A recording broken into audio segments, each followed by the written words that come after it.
Hi, and welcome back to another episode of Mic Drop with me, Mike Turner, our Director of Development and Integration at Gap Relief. On this show, I get the opportunity to interview a lot of our different service providers and partners in the Gap Relief Network.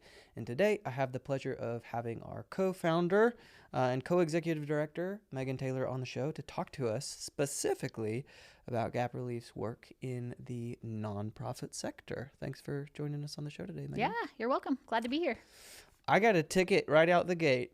A nonprofit doing work in the nonprofit sector. Kind of feels like Inception. Is it nonprofit Inception? Is that what we're dealing with? Yeah, sure. It's Right. a way you could look at it, I guess, right? Yeah, Call all Christopher the Nolan. layers. We've got a sequel. Yeah, I'm in. Nonprofitception. I've always wanted to be in a movie, so Yes. I- Yes. yeah. Bring Okay, it. I'll I'm call in. him after this. That's a great idea.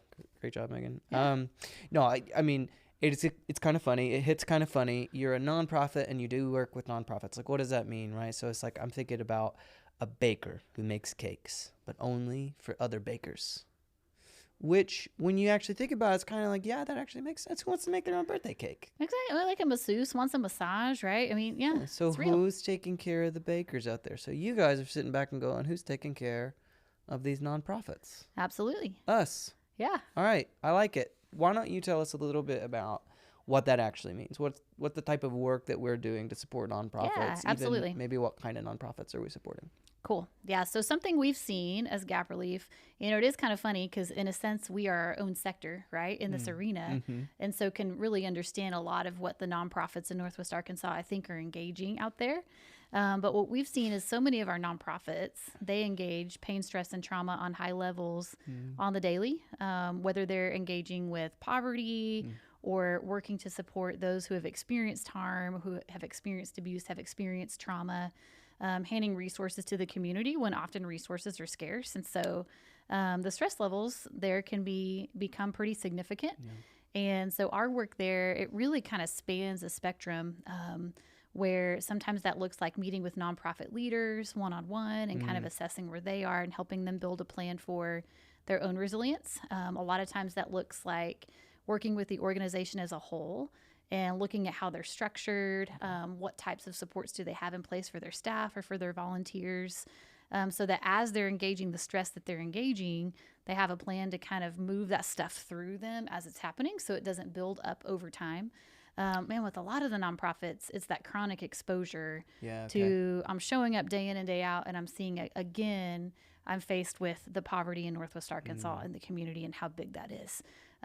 So what would be like a healthy system versus unhealthy system in that situation? If you've got a nonprofit worker, huge heart, but faced day after day with these really challenging situations, watching people's poverty stories.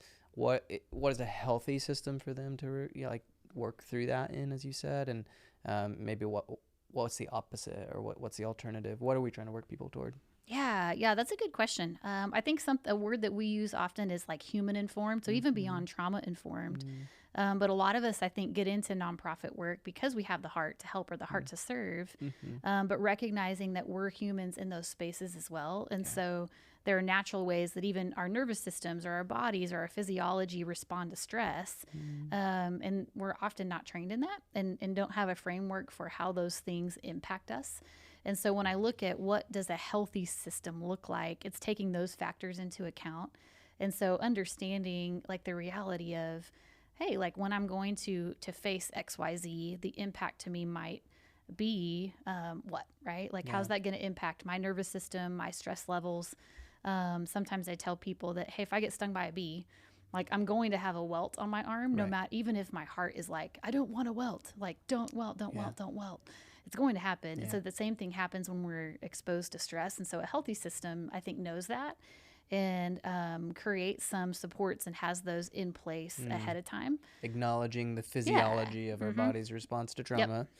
Can't get away from it. Can't get away from it. So just acknowledging the reality of that and that, hey, in order for me to continue doing the work I'm doing, how do I have a process that moves that through? So a lot of times that is looking at the system and, hey, what time do we have set aside to resource our people?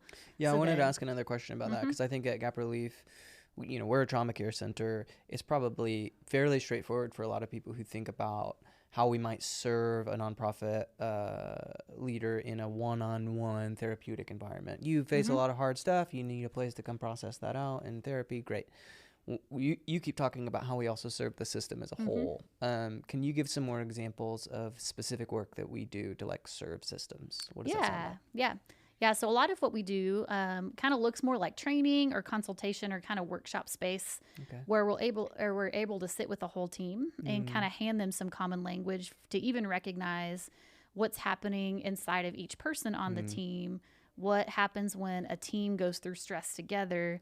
That common language, I think, is really helpful. There also are some really practical practices that we sit with teams in that, hey, if they're able to incorporate these, what we call almost like trauma-informed, human-informed rhythms into their staff meetings or into their like quarterly meetings or trainings that they have already in place, but just kind of making a 2-degree turn to the left and incorporating some new rhythms kind of can give their team spaces where they're able to kind of to breathe, to feel resourced, to continue engaging. So the training piece and resourcing piece, I think, is really big when we look at systems. I love that. That makes sense. It's, you know, if I've got a bee sting and I got the physiological response, maybe as an individual, that's just that one-on-one therapeutic space. But what happens when the organization has a bee sting? Right? Exactly. Does it have the right kind of response to that?